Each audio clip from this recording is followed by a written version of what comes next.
Once on the ship, Marisa managed to obtain a private cabin and instructed the crew that she was not to be disturbed until they had docked. One of the cabin crew helped Marisa on with the trunk. She watched him closely, snapping at him if he bumped the trunk about too much. "Careful," she said firmly. Finally, she was alone in the room. She locked the door before going to sit on the seat facing the trunk. She sighed as she placed her hand upon it, not wanting to tear her eyes away for one moment. After a bit, she unlocked the trunk and peered inside, more to remind herself that this was real, that she really did have her daughter. She smiled once more at her child before slowly closing the lid and then sat back in her seat, her eyes still staring intently at the trunk containing Lyra. A little while later, Marisa felt herself begin to nod off. She was just about to sleep when she thought she heard a faint moan. The golden monkey became alert at once, and Marisa sat up instantly. Reaching forward, she opened the trunk again and peered in. Reaching inside, she stroked her daughter's cheek gently with her finger, pushing a loose strand of hair back behind her ear. The girl moaned slightly, and Pan let out a slight whimper. Marisa then knelt down upon the floor. She couldn't allow Lyra to wake up now, as much as she so wanted her to, but she knew how the situation would go, and she hadn't the energy to get into that argument right now. Slowly, she took out another vial from her pocket, and very gently she lifted Lyra half out of the trunk so her shoulders were off the ground and her head lolled. The girl gave another little moan, and her lips parted slightly. Roger, where are you?" The girl whispered in her sleep. Marisa made hushing sounds as she kissed her daughter's head. Shh, my darling, it's all right. She whispered softly. Mama's here, Mama's got you. Here, drink this, you'll feel better.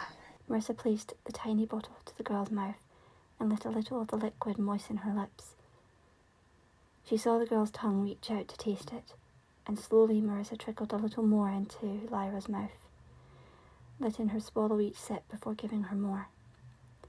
Finally the vial was empty, and Lyra gave a small, heavy sigh before falling back into a deep sleep, her head resting against her mother.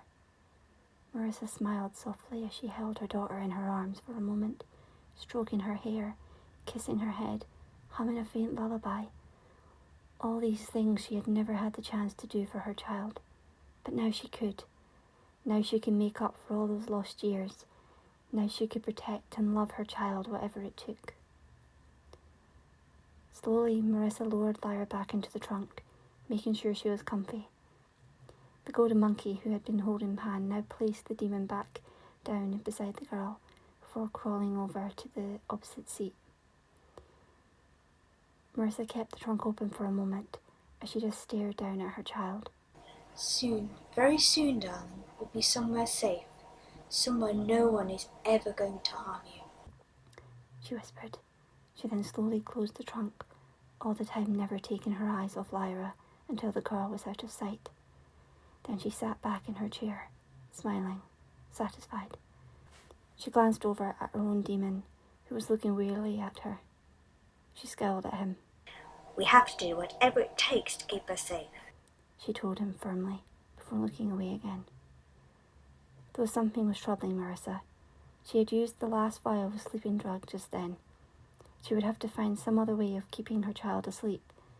But of course Marisa was a very resourceful woman, and had come across many remedies in her years of travel. She would just need to find the right herbs and plants in order to do what she had to. Hours passed, and finally the ship docked. Marisa did a quick check on Lyra before she unlocked the door and allowed one of the crew members to carry the trunk off the ship. It was placed on the ground, and the man turned to Marisa. "Can we help you with anything else, ma'am?" he asked her. The woman shook her head. No, that will be all, she told him. The man nodded and walked back towards the ship. She dragged the trunk until she was far enough away, out of sight of anyone, before placing it back down again and opening the lid to check on Lyra. The girl was still fast asleep with her demon curled up next to her. Marisa smiled before closing the trunk again, and then stood up and looked around. What on earth was she going to do now? Where could she go? These questions whirled around Marissa's head frantically. The golden monkey was skulking around beside her, and then he sensed something. Marisa, sensing it too, turned and followed him, glancing back quickly at the trunk to make sure it was hidden, and then looked at her demon again. He was creeping towards some bushes up ahead, curious. Marisa followed, and then took a sharp intake of breath. There, suspended in the air, was a small opening, just like back in her Oxford. Slowly, Marisa reached her hand out towards it, putting it half through, and then shot back. She looked down at her demon and motioned for him to go through. She would send him to find out where it led. The monkey leapt on in, and through his eyes Marisa knew straight away that this was her world. She couldn't decide why she knew this. It was just a feeling. As reluctant as she was to head back there, knowing it would place Lyra in great danger, she knew that if she were to find the material she needed to make more sleeping drug, it would be in her own world, the world she knew best. Making up her mind, she headed back to the trunk, which was still where she had left it, and dragged it over to the window before slipping through herself. As she looked around, she found she was in some kind of small valley. There were mountains all around her, and in the distance she could see a village. This would be the perfect place to hide Lyra. She was sure of it.